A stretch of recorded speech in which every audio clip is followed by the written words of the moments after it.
श्री कृष्ण जन्माष्टमी की कहानी बटा कथा हिंदी में पढ़ सकते हैं।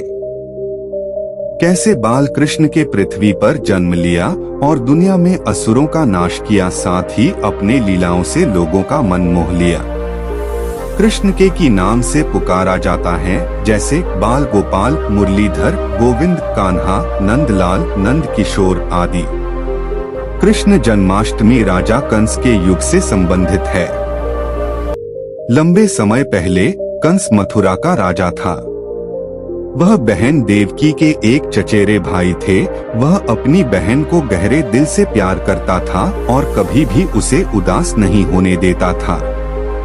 वह अपनी बहन की शादी में दिल से शामिल हुआ और आनंद लिया। एक बार जब वह अपनी बहन के ससुराल घर जा रहा था, तभी उसे आकाश में छिपी आवाज से चेतावनी मिली कि कंस, जिस बहन को तुम बहुत प्यार कर रहे हो वह एक दिन तुम्हारी मृत्यु का कारण बनेगी। देवकी और वासुदेव का 8वां बच्चा तुझे मार डालेगा।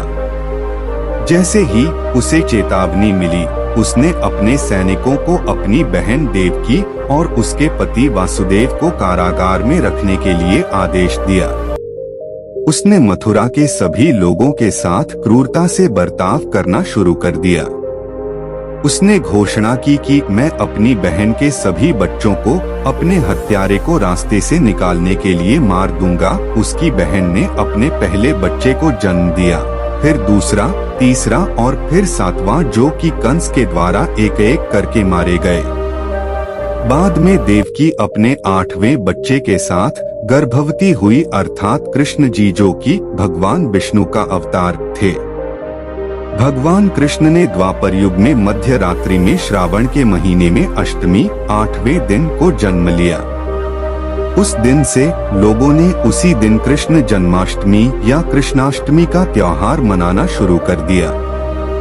जब भगवान श्री कृष्ण नव पृथ्वी में जन्म लिया, एक चमत्कार सा हुआ। जेल के दरवाजे अपने आप खुल गए, रक्षक सो गए और एक छिपी हुई आवाज ने कृष्ण को बचाने के रास्ते के बारे में वासुदेव को बताया। वासुदेव ने कृष्णा को एक छोटी सी टोकरी में ले लिया और अंधेरे में मध्यरात्रि में एक बड़ी नदी से गोकुल में अपने दोस्त नंद के पास ले गए। उन्होंने एक बरसात की रात को पार किया, जहां शेषनाग ने उन्हें मदद की। उन्होंने अपने बेटे को अपने दोस्त यशोदा और नंद बाबा की लड़की के साथ बदला और कंस की जेल वापस लौट आए। सभी दरवाजे बंद हो गए और कंस को संदेश भेज दिया गया कि देवकी ने एक लड़की को जन्म दिया था। कंस आया और उस लड़की को पटक कर मारने की कोशिश की।